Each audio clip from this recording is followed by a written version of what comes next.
جوک بلدی بگی؟ اصلا یه دونه جوک بگو. آخه بیمزه است. باشه میخندی. بخندی نه؟ آره. یارم بخندی نه؟ آره میدونیم که چیکار میکنی. یه نفر با ماشین با سرعت میره تو میدون. تموم نشده که. این بیچاره فکر از الان با بخنده. نه بهت میگم، بهت اشاره میکنم. الان اولشه. میره تو میدون، خلاص میزنه میدون و اون مجسمه وسط میدون هم میترکونه. پلیس میاد، فلان میاد، آتش نشانی میاد، میگه آقا اینجا، میگه مشکلی نیست، جریمه‌شو میدم، پول میدونو میدم، پول مجسمه رو میدم، ولی جای میدون اینجا نبود. جوک بلدی بگی؟ اصلا یه دونه جوک بگو. آخه بیمزه است. باشه میخندی. بخندی نه؟ آره. یارم بخندی نه؟ آره میدونیم که چیکار میکنی. یه نفر با ماشین با سرعت میره تو میدون. تموم نشده که.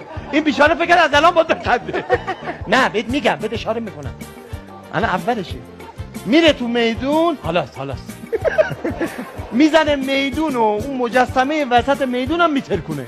پلیس میاد، فلان میاد، آتش نشانی میاد، میگه آقا اینجا، میگه مشکلی نیست، جریمه‌شو میدم، پول میدونو میدم، پول مجسمه رو میدم، ولی جای میدون اینجا نبود. جوک بلدی بگی؟ اصلا یه دونه جوک بگو. آخه بیمزه است. باشه میخندی. بخندی نه؟ آره. یارم بخندی نه؟ آره میدونیم که چیکار میکنی. یه نفر با ماشین با سرعت میره تو میدون. تموم نشده که. این بیچاره فکر از الان با بخنده. نه بهت میگم، بهت اشاره میکنم. الان اولشه.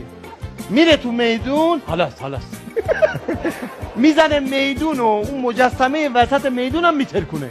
پلیس میاد، فلان میاد، آتش نشانی میاد، میگه آقا اینجا، میگه مشکلی نیست، جریمه‌شو میدم، پول میدونو میدم، پول مجسمه رو میدم، ولی جای میدون اینجا نبود.